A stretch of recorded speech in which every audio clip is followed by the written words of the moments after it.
আজকে দেখেন দেশের অবস্থা নিয়ে কিন্তু কেউই সুখী না, কেউ তৃপ্ত না, না রাজনৈতিক দলগুলো, না টকশো মারানিরা, না এমনকি সরকার, না জনগণ, না মিডিয়া। আপনারা প্রথম থেকে শুনে আসতেছেন বিপ্লবের শক্তিগুলো বিভাজিত, তাই না? নিউজ হয়েছে দেশে শুরু হয়েছে বিভাজন। বিভাজন নিয়ে আমি একটা এপিসোড করছি যে বিভাজনের জন্য কে মূলত দায়ী। তারপরেও আরও কিছু আলাপ আছে, প্রাসঙ্গিক আলাপ, সে আলাপগুলো আজকে করবো আর কি। নেত্র নিউজ দেখেন এমন একটা ভয়ঙ্কর স্টোরি করেছে যে এমনকি ইন্ডিয়ান বিজেপি করে নাই, সেটা করছে নেত্র নিউজ। লিখছে অগণতান্ত্রিক, অহংকারী, মানবাধিকার বিরোধী, ক্ষমতায় 1 বছর কাটতে না কাটতেই মোহাম্মদ ইউনূসের যত্নে গড়া ভাবমূর্তি ভেঙে দিয়ে আসল চেহারা প্রকাশ পেয়ে গেছে। সে বলতেছে ইউনূস কোনোদিনই বাংলাদেশের মানুষের মধ্যে অতটা জনপ্রিয় ছিলেন না যতটা তার তোষামতকারীরা বিশ্বকে দেখাইতে এবং চাপিয়ে দিতে চাইছে। এই সত্য স্বীকার করার মতো বিনয় তার নাই। চিন্তা করেন কি ভাষা ব্যবহার করছে। উপরন্ত আছে এক পর্বত সম অহংকার। ভাঙা সংবিধানকে পাশ কাটায় সরকার চালাইতে যায় তিনি আমলাতন্ত্র এবং বিচার ব্যবস্থা তুলে দিছেন ক্ষুদ্র স্বার্থান্বেষী গোষ্ঠীর হাতে।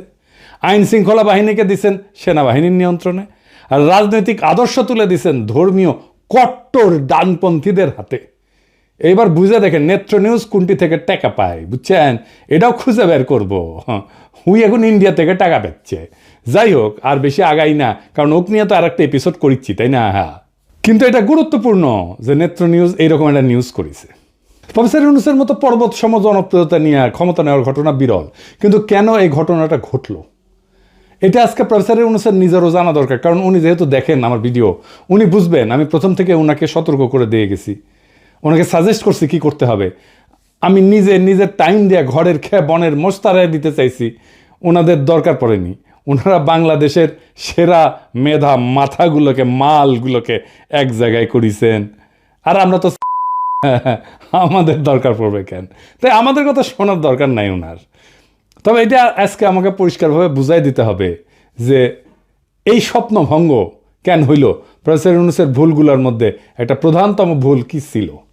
তাইলে আমরা বুঝবো যে কি ভুল আমরা করছি আর ভবিষ্যতে কোন ভুলটা আমাদের পরিহার করতে হবে।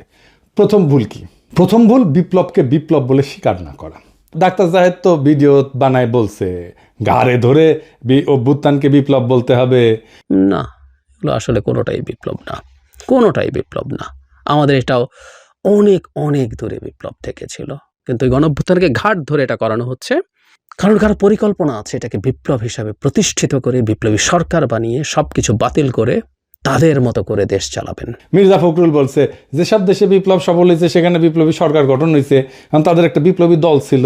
রাশিয়া, চীন, কম্বোডিয়া, কিউবা সবখানে এই চিত্র পাবেন। এমনকি ইরানেও ইসলাম বিপ্লব হয়েছে, সেখানেও একটা দল ছিল। কাজেই আমার কথা হচ্ছে যারা বিপ্লবের কথা বলতেছেন তাদের উচিত সরকারে না থেকে একটা বিপ্লবী দল গঠন করা। এনে বিপ্লবী দল কোথায়? বিপ্লবী দলই তো নাই। মির্জা ফখরুলের মাথায় কমিউনিস্ট ট্রেনিং আছে তো 19 শতকের, আজকের না। মানে বিপ্লব করার জন্য একটা বিপ্লবী তত্ত্ব লাগবে, একটা কালমার্কস লাগবে, তার আবার দাড়ি থাকা লাগবে। দাদা সিরাজুল সেজন্য দাড়ি রেখেছিল। লেনিন লাগবি, তার আবার টাক মাথা লাগবি, একটা বলশেভিক পার্টি লাগবি। আমি আগেও বলছি, আবারও বলি, কেন 2024-এর রাজনৈতিক পরিবর্তন অভ্যুত্থান না বিপ্লব? এইটা সাহেব ডান পেশার বাম পাশে লিখবেন বিপ্লব আর অভ্যুত্থান। 1 নাম্বার, রাজনৈতিক বিজ্ঞানে বিপ্লব বলতে বোঝায় যে বৃহৎ জনগোষ্ঠীর অংশগ্রহণ। 2 নাম্বার, রাষ্ট্রের রাজনৈতিক সামাজিক কাঠামোর মৌলিক পরিবর্তনের চেষ্টা, পরিবর্তন না, কিন্তু আমি বলছি চেষ্টা। 3 নাম্বার, দীর্ঘ সময় ধরে চাপ সঞ্চয় এবং বিস্ফোরণ। 4 নাম্বার, পরিবর্তনের জন্য আভ্যন্তরীণ বৈধতা বা পপুলার লেজিটিমেসি। এবার অভ্যুত্থান কি, এইটা সে আরেক পাশে লেখেন। পাশাপাশি এবার আমরা বুঝে দেখব। অল্প সংখ্যক এলিট, সাধারণত সেনা বা ক্ষমতাধর প্রশাসনিক গোষ্ঠী, এরাই অভ্যুত্থান করে, হঠাৎ করে ক্ষমতা দখল করে জনগণের বৃহৎ অংশের সক্রিয় অংশগ্রহণ ছাড়াই। এরা সাধারণত রাষ্ট্রের কাঠামো অপরিবর্তিত রেখা শুধু নেতৃত্ব বদলায়। তার মানে এরা সামরিক অভ্যুত্থান, মানে ডাক্তার জাহেদ চাইছিল কোনো কিছু বদলাবে না, আগের মতোই থাকবে, শুধু সরকারটা চেঞ্জ হবে, কে শাসন করবে এটা চেঞ্জ হবে। তাহলে আপনারাই বলেন 2024 কি বিপ্লব ছিল না অভ্যুত্থান ছিল? এটা বিপ্লব ছিল, কোনোভাবেই এটা অভ্যুত্থান না। তাহলে প্রশ্ন হলে এত বড় বড় বিদ্বান প্রাজ্ঞ লোকদের এই বিপ্লবকে চিনতে পারলো না কেন, স্বীকার কেন করলো না? কারণ ওদের বুদ্ধি বেশি, আক্কেল কম। আসেন আমরা একটু বুঝে দেখি যে বিপ্লব এখন কেমন করে হয় এই 19 শতকের চিন্তা ছাড়াও। 19 শতকের মতো বিপ্লবী তত্ত্ব, বিপ্লবী দল বা বিপ্লবী নেতা দিয়া, একটা কেন্দ্র দিয়া আজকাল বিপ্লব হয় না। আজ হয় বিপ্লব কেন্দ্রহীন, কেন্দ্র ছাড়া, সেন্টার থাকে না। বহু নোট বিপ্লব, নোট এডিটর সাহেব নোটগুলো দেখান একটু, অনেকগুলা নোট। আমরা 2024-এর নোটগুলো দেখি, ধরেন একটা গোল গোল করে দেখাবেন, বিএনপি নোট, জামাত নোট, বৈষম্য বিরোধী ছাত্র আন্দোলন নোট, ছাত্র শিবির নোট, ছাত্রদল নোট, অন্যান্য রাজনৈতিক দল নোট, প্রবাসী diaspora note, YouTuber note, social media note, remittance যোদ্ধা নোট, রিক্সাওয়ালা নোট, কিশোর গ্যাং নোট, বিশ্ববিদ্যালয় ছাত্র নোট, দোকানদার নোট, ক্ষুদ্র ব্যবসায়ী নোট, শহুরে দরিদ্র লোক নোট, শ্রমিক নোট। এখন এই নোটগুলো কি দিয়ে যুক্ত ছিল সোশ্যাল মিডিয়া দিয়ে, ইন্টারনেট দিয়ে। এডিটর সাহেব একটা নোটের সাথে আর একটা নোটের ইন্টারনেটের যোগ করে দেন, তাহলে সবাই বুঝবে। এবং সবগুলো যখন একসাথে হয় তখন এটা একটা বিশাল শক্তি হয়। কিন্তু একটা আলাদা নোট শক্তিহীন। এখানে কোনো কেন্দ্রীয় নেতৃত্ব নাই, কোনো একক সদর দপ্তর নাই, কমান্ড স্ট্রাকচার নাই। আন্দোলনের শক্তি আসে বহু ছড়ায় থাকা এইরকম নোট বা কেন্দ্র থেকে। নোটগুলোর মধ্যে সীমিত বা শূন্য সমন্বয় থাকে, তবুও তারা একই লক্ষ্যে একই দিকে ধাবিত হয়। এই ধরনের বিপ্লবকে বিভিন্ন একাডেমিক ধারা বা ক্ষেত্র থেকে বিভিন্ন নামে বর্ণনা করা হয়।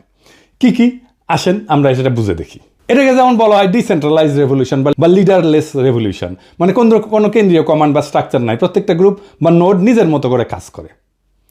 2 নম্বর এটাকে বলা হয় নেটওয়ার্ক রেভলিউশন, মানে তথ্য প্রযুক্তি বা সামাজিক মাধ্যম যুগে ব্যবহৃত শব্দ। এইটা Manuel castle owner network of outrage and hope এই বইয়ে উনি আরব বসন্তের মতো আন্দোলনকে এইভাবে বর্ণনা করছিলেন। এটাকে সোয়ার্ম মুভমেন্টও বলা হয় বা সোয়ার্ম ইন্টেলিজেন্স পলিটিক্সও বলা হয়। মানে ধরেন পিঁপড়া বা মৌমাছি যেরকম ঝাঁকবদ্ধ প্রাণী থাকে না, এদের আচরণ থেকে নেওয়া ধারণা অনেক ছোট ছোট ইউনিট একসাথে একটা বড় পরিবর্তন ঘটায় দেয়, কেন্দ্রীয় কোনো মস্তিষ্ক ছাড়াই। এটাকে আরও বলা হয় সেলফ অর্গানাইজিং রেভলিউশন। এটাকে সিস্টেম থিওরি বা কমপ্লেক্সিটি স্টাডিজে এই ধারণা ব্যবহার করা হয়। সমন্বয় ছাড়াই অনেকগুলো সত্তা নিজে থেকে একই দিকে মুভ করে। এটার আরেকটা টার্মিনোলজি আছে, পলিসেন্ট্রিক আপরাইজিং, মানে রাজনৈতিক বিজ্ঞান এবং অর্থনৈতিক প্রশাসন তত্ত্বে ব্যবহৃত একাধিক কেন্দ্র যাদের মধ্যে সমন্বয় দুর্বল বা নাই, কিন্তু প্রত্যেকে একই ধরনের পরিবর্তনের দিকে আগাচ্ছে। ইতিহাসে কি এর উদাহরণ আছে? আসেন দেখি। 1848 সালে ইউরোপে বিপ্লব হয়েছিল অনেকগুলো দেশে একসাথে, আলাদা আলাদা ইস্যুতে। প্রায় সমন্বয় ছাড়াই বিদ্রোহ শুরু হয়। ফ্রান্সে হয়, জার্মানিতে হয়, অস্ট্রিয়াতে হয়, ইটালিতে হয়। এইগুলোর আর বিস্তারিতে গেলাম না, কারণ এই বিস্তারিতে যাওয়ার আমাদের দরকারও নাই। কিন্তু এইরকম বিপ্লব হয়েছিল আর কি, সেটা জানা থাকা ভালো। আরব বসন্ত এরকম একটা মুভমেন্ট ছিল। তিউনিসিয়া থেকে শুরু হইয়া মিশর, ইয়েমেন, লিবিয়া, সিরিয়া প্রত্যেকটা দেশে স্বতন্ত্রভাবে আন্দোলন ছড়াই গেছে। পোল্যান্ডের সলিডারিটি মুভমেন্টের প্রথম ধাপ, যেটা 1980 সালে হয়েছিল, যে গদালফ শিপইয়ার্ডের ধর্মঘট হয়েছিল না, ওইখান থেকে শুরু হইয়া দেশের বিভিন্ন শহরে স্বাধীনভাবে ছড়াই পড়ছিল। ইরানে একটা কনস্টিটিউশনাল রেভলিউশন হয়েছিল 1905 সালে। 1905 থেকে 11 সাল পর্যন্ত 6 বছর ব্যাপী। ভৌগোলিকভাবে বিচ্ছিন্ন শহরগুলোতে বিদ্রোহ হয়েছিল, কিন্তু কেন্দ্রীয় নেতৃত্ব ছিল না। এই ফর্মের, এই যেটা বললাম, এই ফর্মের পজিটিভ দিক কি? এটা কিন্তু পজিটিভ দিক আছে। কি? 1 নম্বরে এটা দমন করা যায় না। এক জায়গায় দমন করলে অন্য জায়গায় আন্দোলন চলতে থাকে। 24-এ তাই হয়েছে আমাদের বাংলাদেশে। ঢাকা বিশ্ববিদ্যালয়ে দমন করছে, প্রাইভেট বিশ্ববিদ্যালয়ে আন্দোলন শুরু হয়েছে। 2 নম্বর, এটা বৃহৎ অংশগ্রহণ হয়। বিভিন্ন গোষ্ঠী তাদের নিজস্ব কারণে জড়ায়, ফলে ভিন্ন মত থাকলেও সম্মিলিত চাপ তৈরি হয়। 3 নম্বর, কেন্দ্রীয় নেতৃত্বকে কিনে ফেলা যায়। আমরা দেখতেছি না, এটা কিনে ফেলা যায়। টাকার কাছে বিক্রি হয়ে যায়, ভয়ের কাছে নত হয়। কোনো একক নেতা নাই যে শত্রুর কাছে আত্মসমর্পণ করবে, সেই জন্য এখানে আত্মসমর্পণ করে না। নাহিদেরা তো ডিবি অফিসে হারুনের ওইখানে গিয়ে চাপে পড়ে আন্দোলন প্রত্যাহার করছিল, তাই না? আন্দোলন থামে নাই। এবং এইটা কি, এটা সৃজনশীল হয় এবং এটার অভিযোজন ক্ষমতা থাকে। বিভিন্ন নোট বিভিন্ন কৌশল ব্যবহার করে।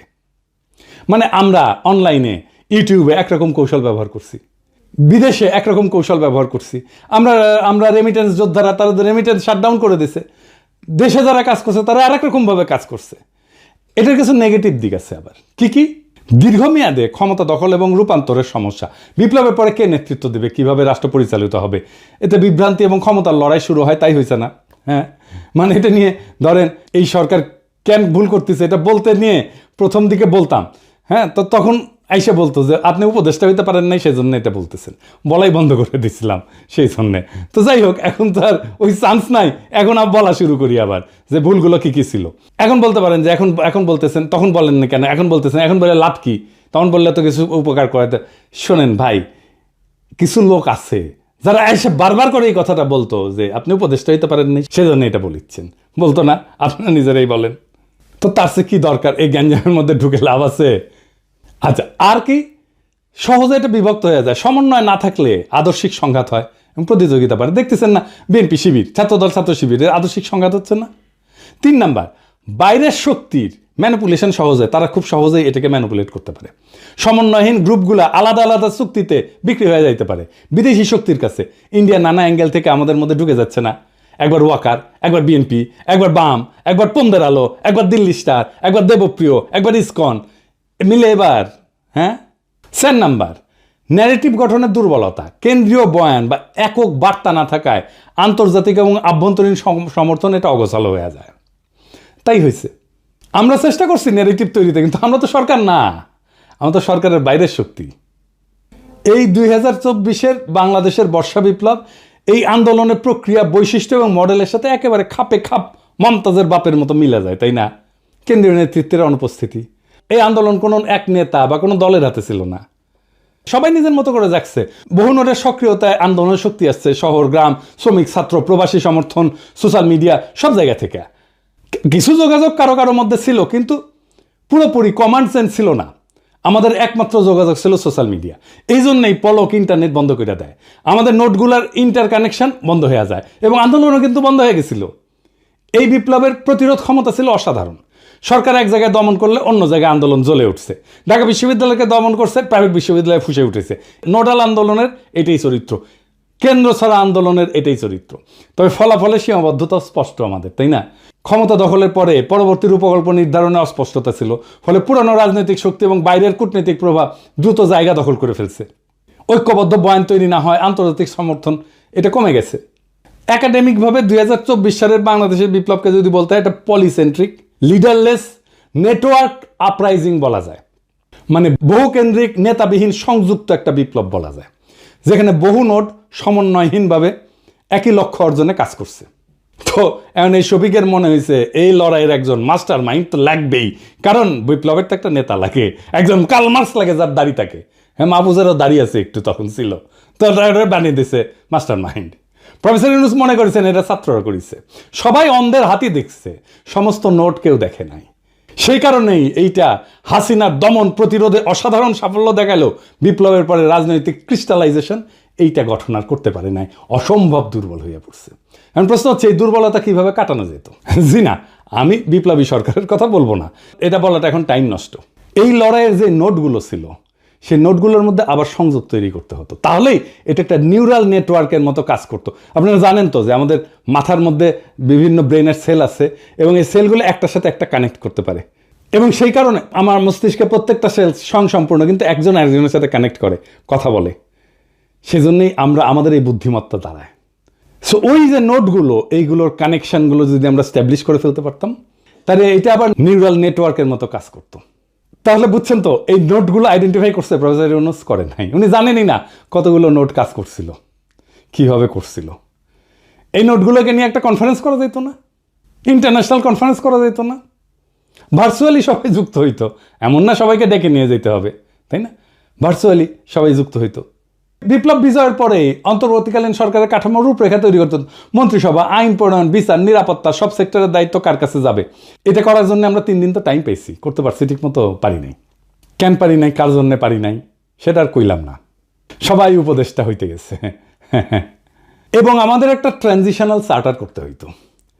বিপ্লবের মধ্যেই সব নোডের প্রতিনিধিদের নিয়ে একটা সংক্ষিপ্ত ঘোষণাপত্র তৈরি করতে হতো, যেখানে সময়সীমা, নির্বাচন আয়োজন, আইনি নীতির স্পষ্টতা থাকবে, যেটা হইল 1 বছর পরে। গন্ডারের চামড়াও এত মোটা না, কিন্তু এটা করলো কে? রাজনৈতিক দলগুলো। নোটগুলো নাই কিন্তু, দেখছেন এটা দুর্বলতাটা দেখেন। মানে রাজনৈতিক দলগুলো মনে করতেছে, প্রফেসর ইউনূস মনে করতেছে ওরাই দেশের মালিক, ওরা যা করবে তাই, বিপ্লব ওরা একাই করেছে, ওদের এতই হেডম, আমরা কেউ না, আমরা সব। জুলাই ঘোষণাপত্র হইল, আপনার আমার কোনো পার্টিসিপেশন আছে? নাই। কি আশ্চর্য কথা। আর কি করা যাইতে পারতো? জয়েন্ট কাউন্সিল অফ নোডস, প্রত্যেকটা প্রধান নোডের প্রতিনিধিদের নিয়ে একটা অন্তর্বর্তী সমন্বয় পরিষদ, যা ক্ষমতা গ্রহণের সাথে সাথে কাজ শুরু করতে পারতো। ভার্চুয়ালিও করা যেত, তাদেরকে উপদেষ্টা বানাইতে হইতো না, পয়সাও দিতে হইতো না। প্রফেসর ইউনূস জানেই না কতগুলো নোট কাজ করছে। উনি হয়েছেন 1972-এর মুজিব। কেমনে মুক্তিযুদ্ধ হয়েছে যেমন মুজিব জানতো না, তারপরে মুক্তিযুদ্ধোত্তর দেশ চালাইতে গেছে। প্রফেসর ইউনূসও একই জিনিস, কেমনে বিপ্লবটা হয়েছে এটা উনি জানেন না, বুঝেনও না, তা কিন্তু দেশ চালাইতে গেছেন। এরকম মাল্টিপল নোট থাকলে, এটা সমন্বয়হীন নোট থাকলে বিজয়ের পর নিজেদের মধ্যে দ্বন্দ্বে জড়ায় পড়ে, একটা নোটের সাথে আর একটা নোট। সেটা হয়েছে তো। এবং এটার জন্য একটা কনফ্লিক্ট ম্যানেজমেন্টের একটা ফ্রেমওয়ার্ক লাগে। এই নোটগুলো কীভাবে কনফ্লিক্ট ম্যানেজমেন্ট করতে হবে, সরকারের তরফ থেকে এটা বিরোধ মেটানোর জন্য পদ্ধতি ঠিক করা, মধ্যস্থতাকারী ঠিক করা, নেগোসিয়েটর ঠিক করা, কিভাবে সমাধানটা হবে সেটা ঠিক করা। আর কি, একটা কমন মিনিমাম প্রোগ্রামের ভিত্তিতে নোটগুলোর ঐক্য। সব নোট যে লক্ষ্যগুলোতে একমত, যেমন ফ্যাসিস্ট সরকারের পতন, মুক্ত নির্বাচন, মানবাধিকার পুনঃপ্রতিষ্ঠা, আওয়ামী লীগের বিচার, সকল দুর্নীতির বিচার, এইগুলো ন্যূনতম অভিন্ন এজেন্ডা হিসেবে ধরে রাখা। প্রফেসর ইউনূসের সরকার কিছু করছে? এগুলো করে নাই। উপদেষ্টাদের নামে দুর্নীতির অভিযোগ উঠতেছে। প্রফেসর ইউনূসের নামে নেতৃত্ব এমন স্টোরি ছাপে, এটার দায় প্রফেসর ইউনূসের নিজের। ওনার 1 বছরের মধ্যে টাইম হইল না এই নোটগুলোকে আইডেন্টিফাই করে আবার কানেক্ট করার। আর রাজনৈতিক দলগুলো চলে গেল পিকনিক মুডে। উনি রাজনীতির লোক না, আমি মানলাম। যারা রাজনীতির লোক তাদের সাথে তো কথা বলবেন, উনি বোঝার চেষ্টা করবেন। উনি আশায় আছেন একটা ভালো নির্বাচন দিতে পারবেন, দিতে পারলে ভালো। তবে আমি খুব ভরসা পাইতেছি না। তবে এই নির্বাচনে খেলা হবে, অপ্রত্যাশিত ফলাফল হবে, আমি আগেই বলে রাখতেছি। তাই আমি চাই ফেব্রুয়ারিতে ইলেকশনটা হোক। 2024-এর এই বর্ষা বিপ্লব আমাদের শেখায়, এদেশের জনগণ যখন জেগে ওঠে তখন ট্যাঙ্ক, গুলি, গুম কিছুই তাকে থামাইতে পারে না। আমরা দেখছি কিভাবে এক একটা নোড, এক একটা শহর, এক একটা শিক্ষা প্রতিষ্ঠান, এক একটা অঞ্চল, একটা প্রবাসী গ্রুপ একে অপরকে না চিনেও কোনো একক নেতা ছাড়াই এক হয়ে ইতিহাস লিখছে, ইতিহাস বদলাই দিছে। কিন্তু বিপ্লব শুধু ক্ষমতা বদল না, এটা ভবিষ্যৎ বদলের দায়ও। এই দায় এখনো পূর্ণ হয়নি। যারা ক্ষমতায় তারা যদি এই নোটগুলোকে পুনরায় সংযুক্ত না করে সাধারণ মানুষের বিশ্বাস ফিরায় না আনে, তবে এই বিপ্লবের শক্তি আবারও তাদের বিরুদ্ধে জেগে উঠবে, আরও ভয়ঙ্করভাবে, আরও সংগঠিতভাবে। আমরা ভুলে যাব না, বিপ্লবের আসল মালিক জনগণ, কোনো মাস্টার মাইন্ড না, কোনো ব্যক্তি না, কোনো দল না। আমরা হার মানব না, কারণ আমাদের হাতে এখনো আছে সেই ঐক্যের চাবি, যা একবার এই দেশকে ফ্যাসিবাদ থেকে মুক্ত করছে। ফেব্রুয়ারির নির্বাচন হোক আমাদের দ্বিতীয় ধাপ, যেখানে ভোট হবে শুধু ভোট না, হবে বিপ্লবের ধারাবাহিকতা, যেখানে ব্যালট বাক্স হবে জনগণের নতুন অস্ত্র, যেখানে জয় হবে শুধু এক দলের নয়, বাংলাদেশের। ইতিহাসের গতি থামানো যায় না। যারা থামাতে চাইছে তারা হারায় গেছে, আর যারা শিখছে তারা সংগঠিত হয়েছে, তাদের হাতেই থাকে বিজয়। বিপ্লব চলমান, এই বার্তা জানুক শত্রু, এই বার্তা জানুক মিত্র। ইনকিলাব জিন্দাবাদ।